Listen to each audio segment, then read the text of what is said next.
그리고 그 몫은 결코 가볍지 않을 것이었습니다. 퇴직금 통장 잔액이 바닥을 드러낸 건 그가 대기업을 떠난 지 꼭 3년이 되던 해 겨울이었습니다. 22해를 바쳤던 회사 책상을 마지막으로 닦던 날, 진철은 두려움보다 해방감을 먼저 느꼈습니다. 상무 승진도 포기하고 임원 자리를 보장하겠다는 회유도 뿌리치고 나온 길이었습니다. 그 나이에 무슨 창업이냐던 동료들의 만류도 그의 발걸음을 붙잡지 못했습니다. 내 손으로 내 사업을 일으켜 보겠다는 오기 하나로 그는 회사 배지를 반납했습니다. 퇴직 당일 아내 수지는 아무 말이 없었습니다. 찬성도 반대도 아닌 그 침묵이 사실은 가장 큰 압박이었다는 것을 진철은 나중에야 알았습니다. 그 결정이 훗날 자신을 전쟁터 한복판으로 이끌게 될 줄은 그날의 진철은 꿈에도 몰랐습니다. 무역업 창업은 처음 2년간 그럭저럭 굴러갔습니다. 동남아시아 중소기업들을 상대로 한국의 부품 수출이 조금씩 자리를 잡아가던 참이었습니다. 말레이시아와 베트남 거래처를 직접 발로 뛰며 개척했고 대기업 시절 쌓아둔 인맥도 조금씩 도움이 되었습니다. 출장 가방을 손수 들고 공항 새벽 첫 비행기를 타던 날들이 이어졌습니다. 몸은 고됐지만 진철의 눈빛은 살아있었습니다.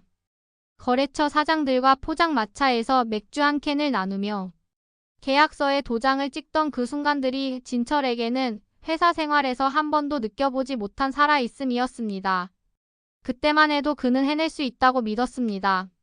아니, 믿어야만 했습니다. 가족의 생계가 오롯이 그 믿음 위에 얹혀 있었으니까요. 아내 수지는 달랐습니다. 결혼 초부터 그녀의 삶의 중심은 언제나 아이들의 미래였습니다. 강남 학원과 정보는 누구보다 빠르게 꿰고 있었고 대치동 입시 설명회는 빠짐없이 참석했습니다. 세 아이 모두를 의대나 로스쿨에 보내겠다는 목표는 그녀에게 신앙과 다름없었습니다. 첫째는 의대 준비반, 둘째는 영재 수학, 막내는 영어 몰입 과정에 등록되어 있었습니다. 진철이 돈 얘기를 꺼낼 때마다 수지는 아이들 미래에 투자하는 게 뭐가 문제냐는 말로 대화를 끊었습니다. 문제는 그 신앙을 유지하는데 돈이 너무 많이 든다는 것이었습니다. 월 학원비만 400만 원을 훌쩍 넘겼고 과외와 캠프를 합산하면 600을 넘기는 달도 부지기수였습니다. 진철이 어떤 수를 써도 지출은 항상 수입보다 빨리 달렸습니다. 저축은 꿈같은 이야기였고 적자를 면하는 것만으로도 감사해야 하는 달이 이어졌습니다. 그리고 코로나가 왔습니다. 2020년 봄 세상이 멈추자 무역도 멈췄습니다. 컨테이너는 항구에 묶였고 거래처 연락은 뚝 끊겼습니다.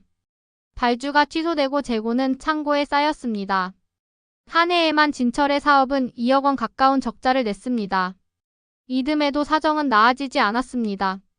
급기야 집을 담보로 대출을 받았고 처가에도 손을 벌렸습니다. 자존심이 먼지처럼 부서지는 느낌이었지만 달리 방법이 없었습니다. 수지는 대놓고 말하지 않았지만 시선이 달라졌습니다. 식탁에 마주 앉아도 눈을 잘 마주치지 않았고 아이들 학원비 얘기가 나올 때마다 한숨의 방향이 진철을 향했습니다. 그 짧은 한숨 한 번이 어떤 말보다도 무거웠습니다. 진철은 밥을 먹다가도 먼저 숟가락을 놓았습니다. 말이 없는 식탁이 가장 고통스러운 전쟁터였습니다. 팬데믹이 물러간 자리에서 사업은 조금씩 숨을 쉬기 시작했습니다. 2023년 들어 동남아 수출이 회복세를 보였고 진철은 빚의 일부를 갚으며 겨우 고개를 들었습니다. 매일 아침 통장 잔액을 확인하는 버릇도 조금은 덜해졌습니다. 그 즈음이었습니다. 이란 바이어로부터 매일 한 통이 도착한 것은 정수처리 설비 일괄 수출 건이었습니다. 규모는 진철이 지금껏 맡아본 계약 중 단연 가장 컸습니다. 계약금만 성사되어도 남은 빚을 모두 청산하고도 남을 금액이었고 완납이 이루어지면 사업을 완전히 새 판으로 짤 수 있는 종잣돈이 될 터였습니다. 손이 떨릴 만큼 솔깃한 제안이었습니다. 진철은 몇 번이고 메일을 다시 읽었습니다. 숫자를 확인할 때마다 심장이 빠르게 뛰었습니다. 하지만 조건이 문제였습니다. 이란은 미국의 제재 대상국이었습니다. 달러 결제는 불가능했고 계약 자체가 미국 눈치를 봐야 하는 국내 금융권과 충돌할 소지가 컸습니다. 거래처가 연루되면 수출입은행 거래도 막힐 수 있었고 최악의 경우 외국환 거래법 위반으로 형사처벌까지 이어질 수 있었습니다. 진철은 사흘을 뜬 눈으로 고민했습니다. 위험이 너무 크다. 잘못되면 사업 자체가 끝장난다. 아이들 얼굴과 계약서 금액이 머릿속에서 번갈아 떠올랐습니다. 그는 거절 메일 초안까지 작성해 두었습니다. 마우스 커서가 전송 버튼 위에서 한참 머물렀습니다. 그것을 본 수진이 말했습니다. 하이 리스크 하이 리턴이잖아요. 당신이 늘 하던 말 아니었어요? 비아냥도 아니었고 걱정도 아니었습니다. 명령에 가까운 어조였습니다. 아이들 대학 등록금이 3년 후면 한꺼번에 터질 텐데 이 기회 아니면 언제 갚을 거냐는 말도 덧붙였습니다. 그날 수진의 표정에는 남편에 대한 믿음이 아니라 청구서를 들이미는 채권자의 단호함이 있었습니다. 진철은 아무 말도 할 수 없었습니다. 그는 그날 밤 초안을 삭제했습니다. 그리고 수락 메일을 보냈습니다. 가족을 위해서라고 스스로를 설득하면서 두려움을 꾹꾹 눌러 담으며 그는 누구도 보장해주지 않는 사선으로 첫 발을 내디뎠습니다. 그의 나이 53. 가장이라는 이름은 때로 이토록 무겁습니다. 제2장 불타는 테헤란, 끊어진 귀국길. 계약서에 도장을 찍던 날, 진철의 손은 미세하게 떨렸습니다. 테헤란 도심의 호텔 회의실, 이란 측 바이어들은 환하게 웃으며 악수를 건넸고 진철도 웃음으로 화답했습니다. 하지만 가슴속 어딘가에는 가시 하나가 박힌 듯한 불안이 사라지지 않았습니다. 그 불안이 예감이었는지 아니면 단순한 긴장이었는지는 이제 알 수 없습니다. 협상 기간만 열흘이었습니다. 통역사를 끼고 조항 하나하나를 뜯어 고치며 밀고 당긴 열흘. 그 끝에 겨우 받아낸 계약이었습니다. 호텔 방에 혼자 남아 계약서를 내려다보던 순간 진철은 처음으로 제대로 숨을 쉬었습니다. 아이들 얼굴이 떠올랐습니다. 빚을 갚을 수 있다. 아이들 학원도 계속 보낼 수 있다. 수진의 한숨 소리도 이제 줄어들 것이다. 그 생각이 가슴을 가득 채우던 바로 그날 밤이었습니다. 세상이 바뀌기 시작한 건 계약을 성사시킨 기쁨이 채 가시기도 전이었습니다. 새벽 2시였습니다. 묵직한 폭발음이 도심을 뒤흔들었습니다. 처음엔 공사 소음인가 싶었습니다. 하지만 두 번째 폭발음은 달랐습니다. 창문이 진동했고 침대 옆 컵이 바닥으로 떨어졌습니다. 진철은 본능적으로 창가로 달려갔습니다. 테헤란 북쪽 하늘이 붉게 물들어 있었습니다. 방공호 사이렌이 울리기 시작했고 호텔 복도에서 투숙객들의 발소리가 뒤엉켰습니다. 누군가 울부짖는 소리도 들렸습니다. 휴대폰을 집어들었지만 인터넷은 이미 먹통이었습니다. CNN도 BBC도 아무것도 연결되지 않았습니다. 카카오톡은 전송 중 상태로 멈춰 있었습니다. 세상과 단절된 느낌이 이렇게까지 선명하게 공포로 다가온 건 처음이었습니다. 진철은 창문에 이마를 붙인 채 붉게 물든 하늘을 바라봤습니다. 이란-이스라엘 전쟁이 발발했습니다. 이스라엘의 선제 타격에 이란이 전면 보복을 선언했고 미군이 즉각 개입을 결정했습니다. 이틀 사이에 상황은 급격히 악화되었습니다. 테헤란 국제공항은 군사작전구역으로 전환되며 민간 항공편이 전면 운항 중단됐습니다. 육로도 마찬가지였습니다. 이라크 국경, 터키 국경 모두 병력이 집결하며 민간인 통행이 봉쇄됐습니다. 진철은 호텔 로비에서 같은 처지의 각국 외국인들 틈에 섰습니다. 중국인, 독일인, 인도인. 말은 통하지 않아도 눈빛은 같았습니다. 살아서 나가고 싶다는 눈빛. 한국 대사관에 전화를 걸었지만 연결은 요원했고 겨우 연결된 교민 비상 연락망에서는 대피 지침 대신 대기하라는 말만 돌아왔습니다. 대기하라. 그 두 글자가 이렇게까지 잔인하게 들린 적이 없었습니다. 전쟁터에 갇힌 민간인에게 대기는 곧 죽음과 다름없었습니다. 그 사실을 진철은 이제 온몸으로 알고 있었습니다. 사흘이 지났습니다. 미군 F-22와 B-52가 테헤란 외곽의 군사시설을 폭격하기 시작하면서 도심까지 충격파가 밀려들었습니다. 호텔 유리창 곳곳에 실금이 갔습니다. 음식은 동이 나기 시작했고 수돗물도 하루에 몇 시간만 나왔습니다. 호텔 직원들도 하나둘 자취를 감추기 시작했습니다. 로비에는 국적도 언어도 다른 사람들이 뒤섞여 서로의 눈빛만으로 두려움을 나눴습니다. 진철은 방 안에서 허공을 바라보며 아이들 얼굴을 떠올렸습니다. 막내가 학교에서 상을 받았다고 카톡을 보낸 게 불과 닷새 전이었습니다. 지금 그 카톡에 답장조차 할 수 없었습니다. 첫째가 수능 원서를 냈다는 소식도 출국 전날 밤 들었습니다. 그 아이의 시험 날까지는 반드시 살아서 돌아가야 했습니다. 진철은 눈을 감고 입술을 꾹 깨물었습니다. 죽으면 안 됐습니다. 이곳에서 죽으면 절대로 안 됐습니다. 더 이상 기다릴 수 없다고 판단한 건 나흘째 되던 아침이었습니다. 인근 국가를 통한 육로 탈출만이 유일한 선택지였습니다. 진철은 호텔 직원에게 아르메니아 국경까지 이동할 수 있는 루트를 수소문했습니다. 현지 브로커를 통해 낡은 차량 한 대를 구했고 같은 처지의 한국인 2명과 합류했습니다. 짐은 최소한으로 줄였습니다. 여권과 현금과 계약서 사본만 작은 배낭에 쑤셔 넣었습니다. 나머지 캐리어는 방 안에 그대로 두었습니다. 물건이 문제가 아니었습니다. 살아서 나가는 것, 그것만이 전부였습니다. 브로커는 국경까지 20만 원을 요구했고 진철은 2배를 쥐어줬습니다. 빨리 가달라는 말과 함께 차 안에서 진철은 내내 아이들 이름을 속으로 되뇌었습니다. 기도 같은 것이었습니다. 그게 그 순간 진철이 할 수 있는 전부였습니다. 체크아웃을 마치고 호텔 현관을 나선 순간이었습니다. 도심 방향으로 미군 전투기의 굉음이 하늘을 찢었습니다. 진철은 반사적으로 하늘을 올려다봤습니다. F-22 2대가 낮게 날며 도심 북부 쪽으로 향하고 있었습니다. 그리고 몇 초 후 거대한 폭발음이 연속으로 터졌습니다. 충격파가 땅을 타고 전해지며 진철의 발밑이 흔들렸습니다. 사람들이 비명을 지르며 흩어졌고 유리 조각이 도로 위로 쏟아졌습니다. 차를 향해 뛰었습니다. 폭발의 열기가 등 뒤에서 느껴졌습니다. 온몸의 감각이 날카롭게 살아났습니다. 살아야 했습니다. 반드시 살아서 돌아가야 했습니다. 그리고 그 순간 하늘 위에서 다시 한번 굉음이 울리며 건물 외벽이 무너져 내렸습니다. 거대한 콘크리트 파편이 쏟아지며 진철의 몸 위로 덮쳐왔습니다. 진철은 신음 한마디 내지 못하고 차가운 아스팔트 위에 쓰러졌습니다. 의식이 천천히 완전히 사라져갔습니다. 불타는 테헤란의 하늘 아래에서 아무도 그를 찾지 않았습니다. 제3장 생사의 경계, 타국 땅의 병원에서 눈을 떴을 때 가장 먼저 느낀 건 냄새였습니다. 콘크리트 먼지와 탄 냄새, 그리고 피 냄새. 진철은 자신이 어디 있는지 알 수 없었습니다. 하늘이 보였습니다. 연기가 피어오르는 회색빛 하늘. 귀에서는 낮고 지속적인 이명이 울렸습니다. 폭발의 충격이 아직 몸 안에 남아 있었습니다.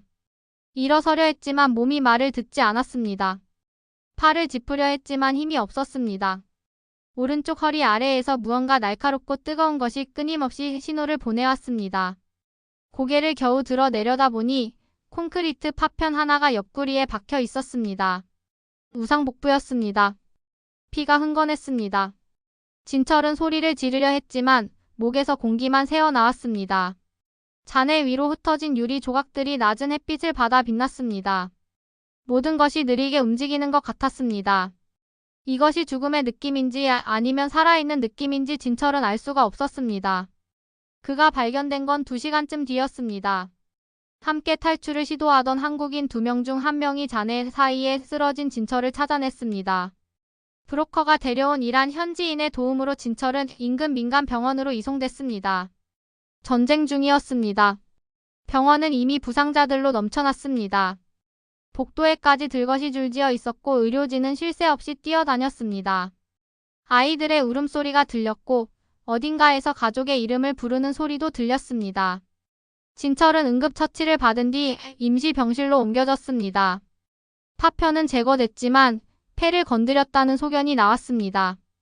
의사의 표정이 좋지 않았습니다. 통역이 없었지만 그 표정만으로도 충분했습니다. 나쁘다는 것. 생사의 경계에 있다는 것. 진철은 그 표정을 기억에 새겨두었습니다. 폐 손상은 생각보다 심각했습니다. 오른쪽 폐 하엽의 관통 손상이 확인됐고 기흉 증세가 동반됐습니다. 제대로 된 수술 환경이 갖춰지지 않은 상태에서 처치는 최소한으로만 이루어졌습니다. 항생제도 부족했습니다. 산소 포화도가 떨어졌다 올라갔다를 반복했고 진철은 숨을 쉴 때마다 오른쪽 가슴에서 칼로 찌르는 듯한 통증을 느꼈습니다. 숨을 참으면 덜 아팠지만 그럴 수는 없었습니다. 숨을 쉬지 않으면 죽는 것이 먼저였습니다. 진철은 천장을 바라보며 이를 악물고 숨을 들이켰습니다. 한 번, 또 한 번. 그게 그가 할 수 있는 싸움의 전부였습니다. 호흡 하나하나가 의지의 산물이었습니다. 53세 가장은 이렇게 이란의 낡은 병원 침대에서 숨쉬는 것을 연습했습니다. 의식이 있는 시간과 없는 시간이 불규칙하게 교차했습니다. 의식이 돌아올 때마다 가장 먼저 떠오른 건 아이들이었습니다. 막내의 얼굴. 웃을 때 오른쪽 볼에 보조개가 생기는 그 얼굴. 첫째가 입시 공부를 하다 새벽에 부엌에 물 마시러 나와 진철과 눈이 마주쳤던 어느 밤. 아무 말도 안 했지만 그 아이의 눈빛에 담겨있던 것들. 둘째가 중학교 입학식 날 양복이 어색하다며 투덜거리던 것도 떠올랐습니다. 그 얼굴들이 보고 싶었습니다. 너무나 보고 싶어서 눈물이 흘렀는지 통증 때문에 흘렀는지 구분이 안 됐습니다. 병실 창문 너머로 때때로 폭발음이 들렸습니다. 전쟁은 아직 끝나지 않았습니다. 그리고 진철의 싸움도 끝나지 않았습니다. 한 번은 의식이 돌아왔을 때 자신이 이미 죽었다는 생각이 들었습니다. 이렇게 조용하고 이렇게 먼 곳에 있는 것이 현실처럼 느껴지지 않았습니다. 그런데 병실 창가로 바람이 들어와 커튼이 흔들리는 걸 보았습니다. 그리고 아팠습니다. 죽은 사람은 아프지 않습니다. 그 단순한 논리가 진철을 현실로 되돌렸습니다. 아프다. 그러므로 살아있다. 그러므로 반드시 돌아갈 수 있다. 진철은 눈을 질끈 감았다 떴습니다. 살아있다는 것을 확인했습니다. 수진 생각도 났습니다. 아내라는 이름으로 25년을 같이 살았습니다. 미운 구석도 있었지만 그래도 가족이었습니다. 위기 앞에서 사람은 본질로 돌아간다고 했습니다.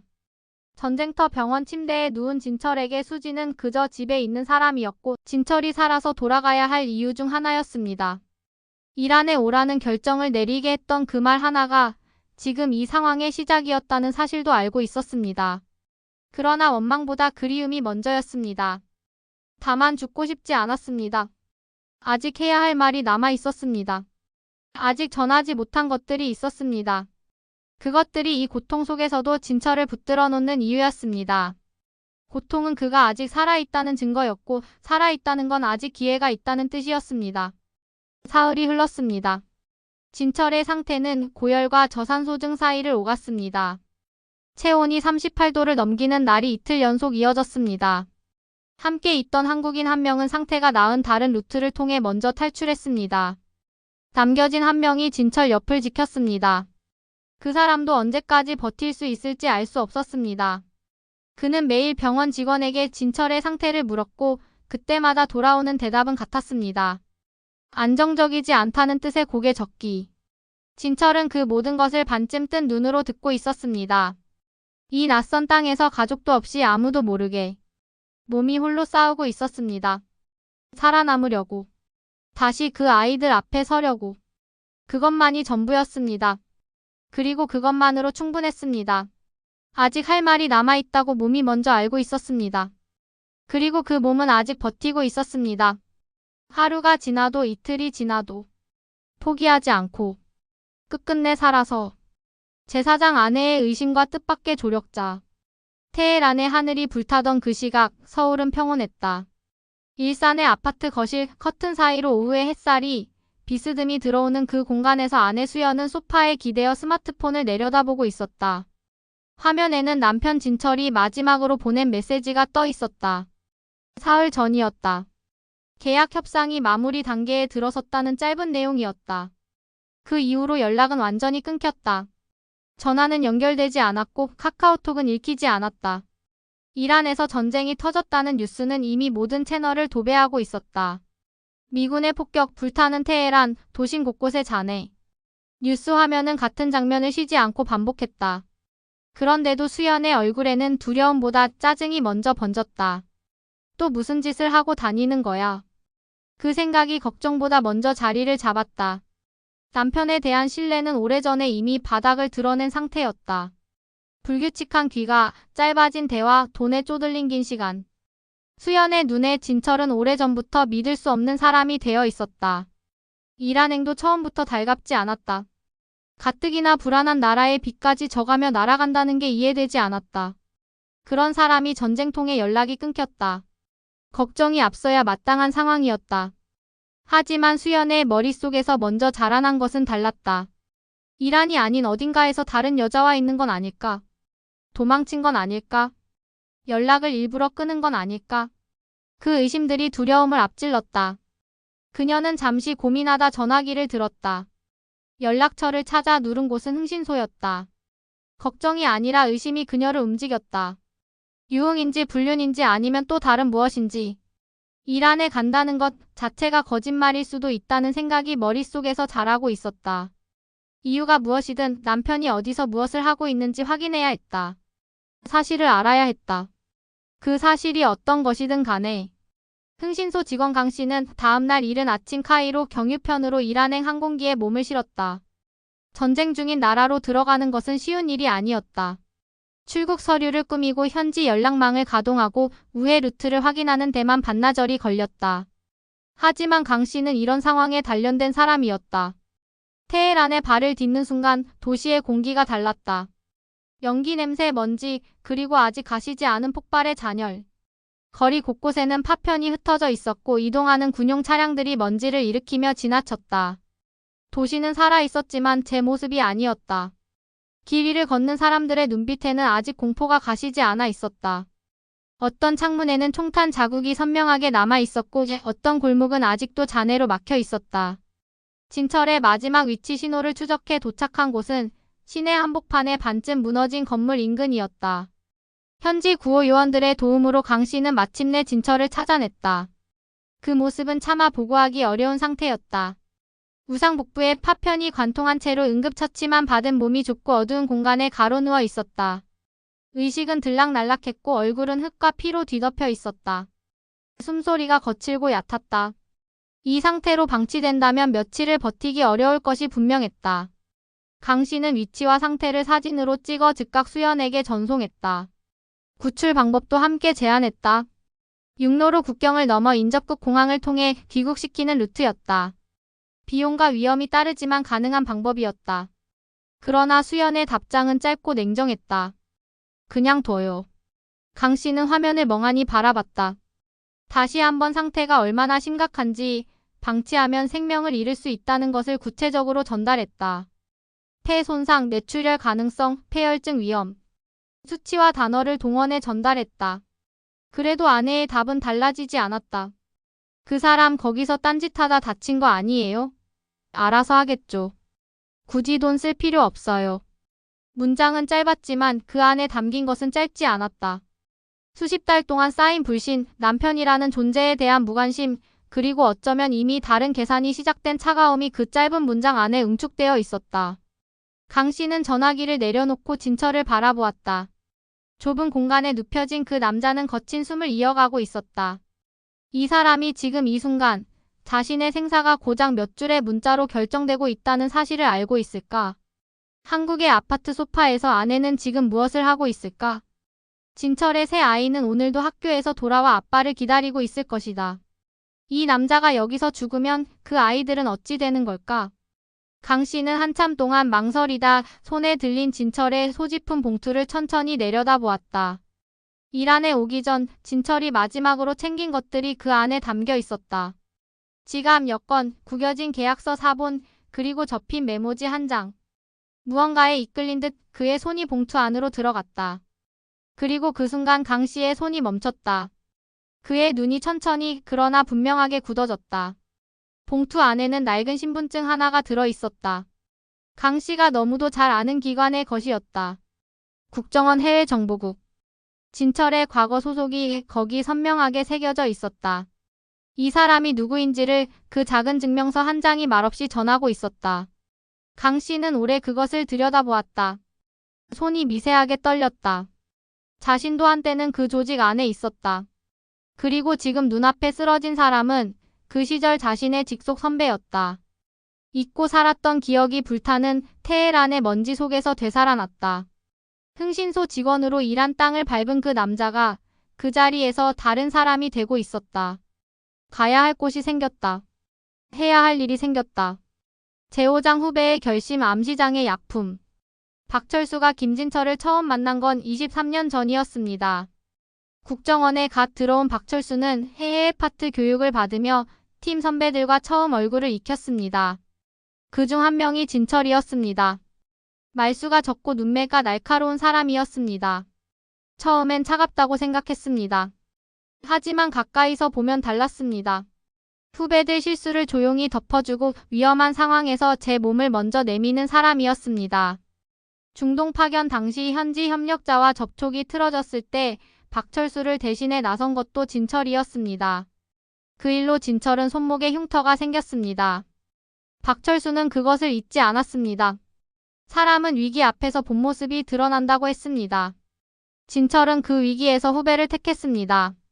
그것이 박철수가 진철에 대해 아는 전부이자 가장 중요한 전부였습니다. 박철수가 조직을 떠난 건 15년 전이었습니다. 내부 감사에 연루된 것이 표면적 이유였지만 사실은 더 복잡한 사정이 있었습니다. 진철은 그 와중에 박철수 편에 섰다가 자신도 인사불이익을 받았습니다. 결국 진철도 4년 뒤 조직을 나왔습니다. 두 사람은 이후 연락을 끊고 살았습니다. 박철수는 흥신소를 차렸고 진철은 무역업을 시작했습니다. 서로 다른 길이었지만 그 거리가 관계를 지웠다고 생각하지는 않았습니다. 그리움이 없는 게 아니라 말을 꺼낼 기회를 놓쳤을 뿐이었습니다. 병원 침대 위에 누운 얼굴을 보기 전까지는 20년이 가까운 세월이 흘렀어도 사람의 얼굴은 크게 변하지 않는다는 것을 박철수는 그때 다시 알았습니다. 박철수는 새벽 4시에 일어났습니다. 수진에게 다시 메시지를 보냈습니다. 짧게. 지시 기다리기 어렵습니다. 현장 판단으로 최선을 다하겠습니다. 답장은 오지 않았습니다. 기다리지 않았습니다. 그는 약품을 구하러 나섰습니다. 테헤란 시내에도 암시장은 있었습니다. 전쟁 중일수록 그런 시장은 오히려 활성화됩니다. 광범위 항생제, 진통제, 수액. 진철에게 필요한 것들이었습니다. 병원이 구하지 못하는 것들을 박철수는 3곳을 돌아 겨우 확보했습니다. 한 곳에서는 경찰에게 걸릴 뻔한 아찔한 순간도 있었습니다. 돈은 2배를 더 줬습니다. 의뢰인 통보 없이 쓴 비용이었습니다. 나중에 청구서를 보낼지 아니면 그냥 묻을지는 그때 가서 생각하기로 했습니다. 병원으로 돌아온 박철수는 주치의를 찾았습니다. 영어가 조금 통하는 젊은 의사였습니다. 약품을 건네며 진철의 상태를 물었습니다. 의사는 고개를 저으며 힘들다는 뜻의 손짓을 했습니다. 폐렴이 진행되고 있었습니다. 기흉처치 이후 2차 감염이 시작된 것이었습니다. 항생제가 없으면 사흘을 장담할 수 없다고 했습니다. 박철수가 꺼낸 약품 봉지를 보자 의사의 표정이 달라졌습니다. 확인하더니 조심스럽게 고개를 끄덕였습니다. 투약을 시작했습니다. 그것이 진철에게 가닿은 첫 번째 진짜 희망이었습니다. 그 희망이 얼마나 얇은 것인지 박철수는 알고 있었지만 없는 것보다는 나았습니다. 박철수는 그날부터 병원에 머물렀습니다. 의뢰인의 지시와는 완전히 다른 행동이었습니다. 흥신소 규정상으로도 월권이었습니다. 하지만 그는 개의치 않았습니다. 진철의 상태는 이틀 뒤 조금씩 호전되기 시작했습니다. 고열이 내리고 산소 포화도가 안정됐습니다. 의식이 돌아온 진철은 처음으로 눈을 제대로 떴습니다. 그리고 침대 옆에 앉아있는 박철수를 보았습니다. 눈이 마주쳤습니다. 진철은 아무 말도 하지 않았습니다. 하지만 그 눈빛에 무언가가 있었습니다. 박철수는 오래된 팀원을 알아보는 눈빛을 알고 있었습니다. 그것이었습니다. 박철수는 진철의 손을 한번 짧게 잡았다 놓았습니다. 말 대신이었습니다. 진철은 입술을 움직이려 했지만 소리가 나오지 않았습니다. 박철수는 고개를 저었습니다. 말하지 말라는 뜻이었습니다. 나중에 해도 된다. 그게 전부였습니다. 20년이 넘는 공백이 그 손짓 하나로 메워지지는 않았습니다. 하지만 그것으로 충분했습니다. 지금은 살아남는 것이 먼저였습니다. 나머지는 다 그 다음이었습니다. 수진에게 3번째 메시지를 보낸 건 그날 오후였습니다. 이번엔 보고가 아니라 통보였습니다. 대상자 상태 안정됨. 닷새 내로 이송 시도. 비용은 추후 정산 요청. 답장은 이번에도 늦게 왔습니다. 내용은 역시 짧았습니다. 알아서 하세요. 박철수는 그 4글자를 보며 잠시 멈췄습니다. 알아서 하세요. 남편의 생사가 걸린 상황에서 아내가 할 수 있는 말이 그것이었습니다. 박철수는 더 생각하지 않기로 했습니다. 판단은 나중에 해도 됐습니다. 지금 해야 할 일이 따로 있었습니다. 이제 탈출 루트를 짜야 했습니다. 진철의 상태가 이동 가능한 수준이 되기까지 최소 닷새가 필요했습니다. 박철수는 그 시간 동안 경로를 확인하고 브로커와 교섭했습니다. 아르메니아 국경 루트는 이미 한번 써본 길이었습니다. 문제는 진철의 몸 상태였습니다. 이동 중 상태가 급격히 나빠지면 손쓸 방법이 없었습니다. 하지만 계속 여기 있어도 결국은 마찬가지였습니다. 박철수는 위험 요소를 하나씩 점검했습니다. 이것이 그가 할 수 있는 전부였습니다. 가족도 포기한 사람을 조직의 후배가 낯선 이 전쟁터에서 살려내려 하고 있었습니다. 세상에는 이런 일도 있었습니다. 박철수는 그 사실이 낯설지 않았습니다. 처음부터 그는 그런 사람이었습니다. 그리고 진철이라면 그것을 알고 있을 터였습니다. 한때는 같은 팀이었으니까요. 제7장 후배의 마지막 보고 막내의 한마디. 닷새가 지났습니다. 진철의 몸 상태는 이동 가능한 수준으로 겨우 올라왔습니다. 폐렴은 잡혔고 고열도 내렸습니다. 산소 포화도는 아직 불안정했지만 박철수가 기다릴 수 있는 시간이 없었습니다. 아르메니아 국경까지는 차로 12시간 이상이었습니다. 진철의 몸으로 그 이동을 버텨낼 수 있을지 장담하기 어려웠습니다. 하지만 병원에 더 있는다고 상황이 나아지지는 않았습니다. 약품도 바닥났고 병원 운영도 언제까지 유지될지 알 수 없었습니다. 이미 이란을 떠난 의료진도 여럿이었습니다. 병원 자체가 서서히 무너지고 있었습니다. 박철수는 출발일을 결정했습니다. 진철에게 통보했습니다. 목소리가 거의 나오지 않는 상태에서 진철은 고개만 끄덕였습니다. 그것만으로 충분했습니다. 차는 낡은 벤이었습니다. 브로커가 구해온 것이었습니다. 좌석 3개를 붙여 진철이 누울 수 있게 만들었습니다. 담요 2장, 수액 하나, 예비 진통제. 그게 전부였습니다. 출발은 새벽 3시였습니다. 아직 어두운 테헤란 외곽을 빠져나가는 동안 이따금 저 멀리서 포격 소리가 들렸습니다. 지금 통과하는 도로가 안전한지조차 알 수 없었습니다. 박철수는 앞좌석에서 브로커와 나란히 앉아 지도를 들여다봤습니다. 진철은 뒷좌석에 누운 채 천장을 바라봤습니다. 이동 중에도 숨쉬기가 쉽지 않았습니다. 12시간이 되도록 진철은 거의 말을 하지 않았습니다. 하지만 포기한다는 생각은 들지 않았습니다. 수능 원서를 냈다던 첫째, 수학시험을 앞두고 있다던 둘째, 상장을 받았다던 막내. 그 세 얼굴이 계속 떠올랐습니다. 그것들이 진철을 버티게 했습니다. 국경까지 가는 동안 2번 검문에 걸렸습니다. 한 번은 병원 서류로 넘겼고 한 번은 박철수가 현금으로 해결했습니다. 진철이 의식을 잃은 건 국경에서 3시간쯤 못 미친 지점이었습니다. 혈압이 내려갔고 박철수가 손등을 세게 두드렸습니다. 진철은 다시 눈을 떴습니다. 별말 없었습니다. 박철수가 왔다고 했고 진철이 고개를 끄덕였습니다. 국경을 넘을 때 진철은 다시 의식이 있었습니다. 창밖으로 아르메니아 쪽 하늘이 보였습니다. 이란과는 다른 하늘이었습니다. 그 차이가 눈물나게 반가웠습니다. 박철수는 그때 처음으로 담배를 한 대 꺼내 물었습니다. 브로커도 아무 말을 하지 않았습니다. 아르메니아를 거쳐 이스탄불로, 이스탄불에서 인천으로. 이틀 반이 걸린 여정이었습니다. 진철은 이스탄불 공항에서 들것에 실려 이동했습니다. 공항의 환한 불빛이 눈에 낯설었습니다. 전쟁터에서 한 달 가까이 있다 처음 보는 평화로운 공간이었습니다. 사람들이 커피를 마시고 캐리어를 끌고 웃으며 지나갔습니다. 진철은 그 풍경이 믿기지 않았습니다. 세상은 여전히 이렇게 돌아가고 있었습니다. 자신만 다른 세계에 있었던 것입니다. 진철은 처음으로 된장찌개가 먹고 싶다는 생각을 했습니다. 살아있다는 증거가 그 생각이었습니다. 인천공항에는 새벽 5시에 도착했습니다. 입국장 밖에 3사람이 서 있었습니다. 첫째, 둘째, 막내. 진철의 아이들이었습니다. 막내가 먼저 뛰어왔습니다. 아빠 하는 소리가 들렸습니다. 진철은 들것에 누운 채 아이의 손을 잡았습니다. 말이 나오지 않았습니다. 눈물만 흘렀습니다. 살아서 이 손을 다시 잡을 수 있을 줄 몰랐습니다. 20년 가까이 참아온 것들이 한꺼번에 터지는 것 같았습니다. 아이들도 울었습니다. 공항은 새벽이라 사람이 많지 않았습니다. 그 조용한 공간에서 진철과 세 아이는 한동안 그 자리에 있었습니다. 아무도 먼저 자리를 뜨려 하지 않았습니다. 아내 수지는 없었습니다. 박철수가 아이들에게 이유를 물었습니다. 첫째가 짧게 답했습니다. 맘카페 모임이 있다고 하셨어요.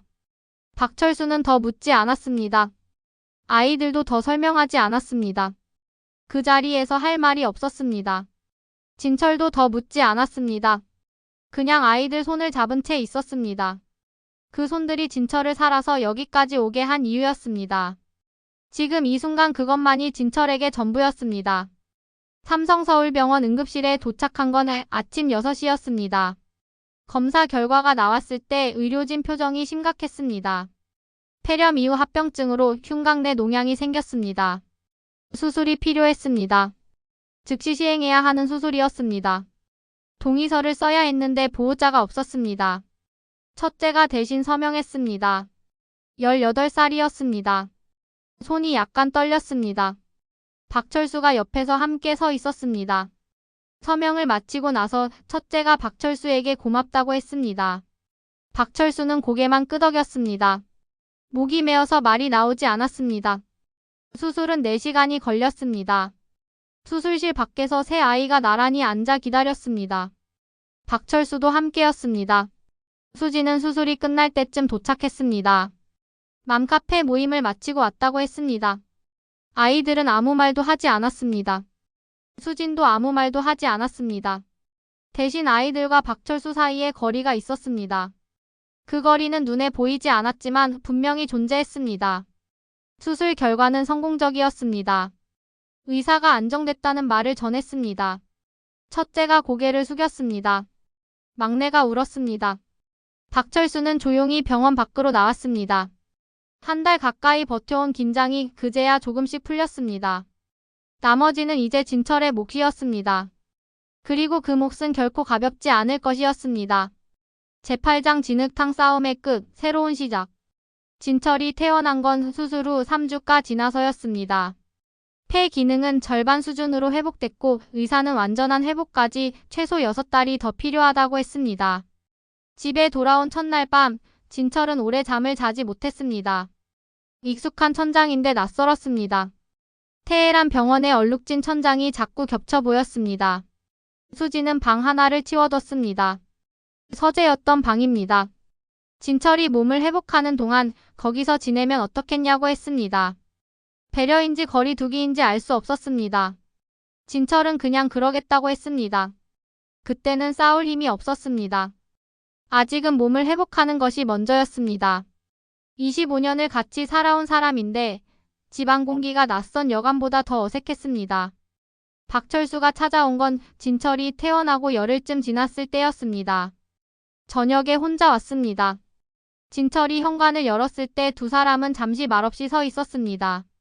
한국에서 다시 만난 건 처음이었습니다. 박철수는 짧게 잘 지냈냐고 물었고 진철은 고맙다고 했습니다. 그 두 마디가 전부였습니다. 둘이 마루에 앉아 맥주를 하나씩 들었습니다. 오랫동안 말이 없었습니다. 창밖에 가로등이 켜졌습니다. 일 안에서는 가로등도 꺼져 있었습니다. 그런 걸 생각하는 자신이 좀 이상하다 싶었습니다. 그래도 그런 생각이 드는 게 싫지 않았습니다. 살아있으니까 이런 생각도 하는 것이었습니다. 그러다 박철수가 입을 열었습니다. 할 말이 있다고 했습니다. 진철이 고개를 끄덕였습니다. 박철수는 천천히 이야기했습니다. 수진이 구조를 보류했다는 것. 모의고사 결과 학원 레벨 테스트. 그게 이유였다는 것. 알아서 하세요 라는 4글자짜리 답장. 진철이 하루를 넘기기 어려울 수 있다는 메시지에도 반응이 없었다는 것. 박철수는 숨기지 않았습니다. 이게 당신이 알아야 할 내용이라고 했습니다. 그리고 이별을 권한다고도 했습니다. 흥신소 직원으로서가 아니라 사람으로서 하는 말이라고 했습니다. 당신 옆에 있어야 할 사람이 있고 있어선 안 될 사람이 있다고. 그게 자신이 할 수 있는 마지막 보고라고 했습니다. 진철은 듣는 동안 표정이 거의 변하지 않았습니다. 맥주캔을 조용히 내려놓았습니다. 그리고 한참 있다가 그거 알고 있었습니다. 라고 했습니다. 박철수가 잠시 멈췄습니다. 진철이 덧붙였습니다. 그래서 더 살고 싶었습니다. 아이들한테 직접 들어야 했으니까요. 살아서 돌아와야만 알 수 있는 것들이 있었습니다. 박철수는 그날 2시간쯤 있다가 떠났습니다. 가면서 한마디만 했습니다. 당신이 결정하십시오. 제가 관여할 일이 아닙니다. 그게 다였습니다. 진철은 대문이 닫히는 소리를 듣고도 한동안 마루에 앉아 있었습니다. 맥주는 이미 다 데워져 있었습니다. 그냥 들고 있었습니다. 손이 차가웠습니다.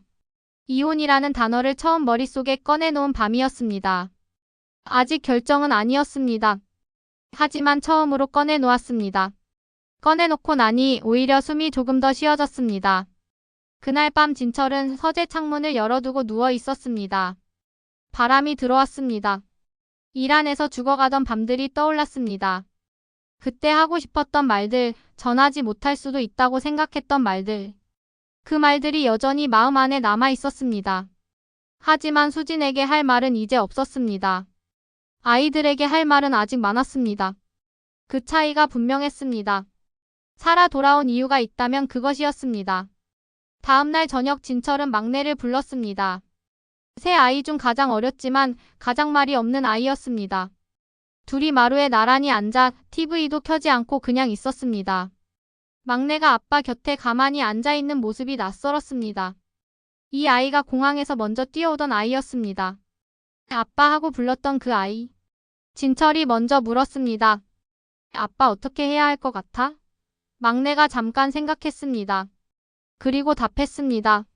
아빠 하고 싶은 대로 해. 딱 그만큼이었습니다.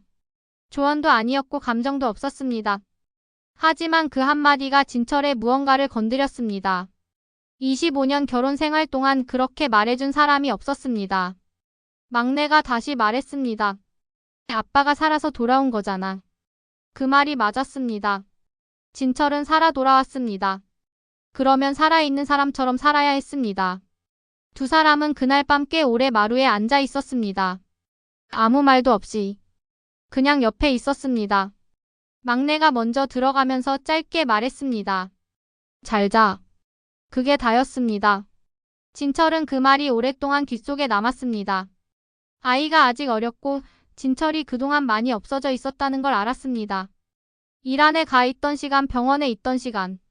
그 시간들이 전부 이 아이에게도 빈자리였습니다. 그래서 더 미안했습니다. 그리고 그래서 더 잘 살아야 했습니다.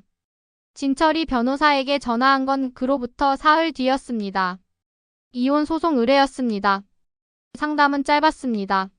진철은 이미 결정을 내리고 간 것이었습니다. 변호사가 준비 기간을 물었고 진철은 바로 시작하자고 했습니다. 목소리가 흔들리지 않았습니다. 패가 반밖에 안 남아도 결심은 분명했습니다. 신세지였고 전쟁터에서 혼자 살아 돌아온 사람이었습니다. 더 잃을 게 없었습니다. 아니 잃더라도 살아야 했습니다. 제대로 살아야 했습니다. 막내가 해준 그 말처럼 하고 싶은 대로 해. 진철은 비로소 그 말을 자기 것으로 만들기로 했습니다. 그 결심이 그를 다시 한번 살게 했습니다. 제8장 진흙탕 싸움의 끝, 새로운 시작. 이혼 소장이 접수된 날 수지는 반응이 없었습니다. 진철이 예상했던 것과 달랐습니다. 분노도 눈물도 아니었습니다. 그냥 조용했습니다. 그리고 사흘 뒤 수진 측 변호사가 움직였습니다. 반소였습니다. 진철이 일한 계약을 추진하는 과정에서 가정에 경제적 손실을 입혔다는 것이 한 축이었습니다. 그리고 또 다른 축은 예상치 못했습니다. 진철이 과거에 수진에게 폭언과 신체적 위협을 가했다는 주장이었습니다. 고소장이 함께 제출됐습니다. 진철은 그 서류를 받아들고 한참 읽었습니다. 없는 일이었습니다. 25년을 같이 살았는데 없는 일이었습니다. 하지만 없는 일을 증명하는 것이 이 세상에서 가장 어려운 일 중 하나라는 것도 알고 있었습니다. 진철은 변호사에게 전화를 했습니다. 싸우겠습니다. 라고 했습니다. 목소리가 떨리지 않았습니다. 법정 공방은 14개월이 걸렸습니다. 진철의 폐 기능이 조금씩 회복되는 동안 소송은 쉬지 않고 진행됐습니다. 수진 측은 맘카페 지인들의 진술서와 아이들의 일기 일부를 증거로 제출했습니다. 진철 측은 박철수의 증언을 확보했습니다. 수진에게 구조 보류 메시지를 보낸 것, 알아서 하세요 라고 답한 것, 하루를 넘기기 어려울 수 있다는 보고에 묵묵부답이었던 것. 박철수는 법정에서 담담하게 진술했습니다. 흥신소 직원이었지만 그의 말에는 흔들림이 없었습니다. 일 안에서 직접 목격한 것들을 있는 그대로 말했습니다. 재판장이 박철수에게 직접 물었습니다. 왜 의뢰인 지시를 어기고 구조를 시도했냐고. 박철수의 대답은 짧았습니다. 사람이 죽어가고 있었기 때문입니다. 법정 안에 잠시 침묵이 흘렀습니다. 재판부는 15번의 변론 기일을 진행했습니다. 진철은 그 기간 내내 병원 재활과 법원 출석을 병행했습니다. 숨쉬기가 힘든 날도 법원에 나갔습니다. 재활치료사가 무리하지 말라고 했지만 진철은 단 한 번도 기일을 미루지 않았습니다. 포기하지 않겠다는 다짐이기도 했고 아이들에게 보여주고 싶었기도 했습니다. 아빠가 어떻게 싸우는지. 아이들은 진철 옆에 있었습니다. 첫째와 둘째는 번갈아 법원에 동행했고 막내는 집에서 저녁을 미리 차려놓곤 했습니다. 법원 계단을 오를 때마다 폐가 걸렸지만 멈추지 않았습니다. 1심 판결이 나온 건 소장 접수 후 14달째 되던 가을이었습니다. 판결문은 두꺼웠습니다. 진철의 이혼 청구 인용. 양육권 진철에게 부여. 위자료 5억 원 수진이 진철에게 지급. 수진의 폭행 고소는 증거 불충분으로 불기소. 진철은 판결문을 받아들고 잠시 눈을 감았습니다. 감사라기보다는 고요함이었습니다. 오래 기다려온 것이 마침내 끝났을 때의 그 고요함. 울지 않았습니다. 눈물이 나올 것 같았지만 나오지 않았습니다. 몸이 너무 많은 것을 이미 써버린 것 같았습니다. 변호사 사무실을 나와 계단을 내려오면서 진철은 하늘을 한번 올려다봤습니다. 그냥 하늘이었습니다. 그런데 그냥 하늘이 참 좋았습니다. 테헤란에서 폭격 연기로 뒤덮였던 하늘을 생각하면 이 평범한 서울 하늘이 너무도 고마웠습니다. 그날 저녁 진철은 아이들과 셋이서 밥을 먹었습니다. 특별한 자리는 아니었습니다. 막내가 된장찌개를 끓였고 첫째가 계란말이를 했습니다. 둘째가 밥을 했습니다. 진철은 숟가락을 들고 한번 식탁을 둘러봤습니다. 아이들이 있었습니다. 3명 다. 진철이 일 안에서 살아 돌아오고 싶었던 이유가 여기 있었습니다. 이 식탁이었습니다. 밥을 먹으면서 거의 말이 없었습니다. 그래도 괜찮았습니다. 말이 없어도 따뜻했습니다. 진철은 그 따뜻함을 오래 기억하고 싶었습니다. 수지는 항소했습니다. 하지만 2심 결과도 달라지지 않았습니다. 위자료 금액이 일부 조정됐지만 양육권과 이혼 인용은 그대로였습니다. 모든 것이 확정된 건 1심 판결 이후 6달 더 지나서였습니다. 진철의 나이 55이었습니다. 폐 기능은 70%까지 회복됐습니다. 완전히 회복되지는 않겠지만 일상을 살아가는 데는 문제가 없었습니다. 진철은 그 소식을 들었을 때 아무에게도 전화를 하지 않았습니다. 그냥 혼자 앉아서 커피를 한 잔 마셨습니다. 그것으로 충분했습니다. 박철수에게 연락한 건 최종 확정 판결이 나고 이틀 뒤였습니다. 짧은 문자였습니다. 끝났습니다. 고맙습니다. 박철수의 답장도 짧았습니다. 잘 됐습니다. 수고했습니다. 그게 다였습니다. 두 사람은 이후로도 가끔 연락했습니다. 가끔이면 충분했습니다. 그것이 두 사람의 방식이었습니다. 가끔이라도 이어진다는 것. 그게 그들에게는 충분한 신뢰였습니다. 진철은 그 뒤로 사업을 다시 시작했습니다. 규모는 훨씬 작아졌습니다. 일한 계약이 수포로 돌아간 것은 물론 소송 기간 동안 사업 기반이 많이 흔들렸습니다. 하지만 진철은 서두르지 않았습니다. 숨을 고르듯 천천히 다시 시작했습니다. 가장이라는 이름의 무게가 이제는 달랐습니다. 더 이상 그 이름이 두렵지 않았습니다. 살아 돌아온 사람이었으니까요. 전쟁터에서 살아 돌아온 사람이 이 정도 무게를 못 버텨낼 리가 없었습니다. 진철은 53세 사선을 넘었고 55세 법정을 이겼습니다. 앞으로 무슨 일이 남아있든 그는 이미 충분히 살아냈습니다. 그리고 아직 살아가고 있었습니다. 가장이라는 이름은 이제 그에게 무겁지 않았습니다. 다만 소중했습니다.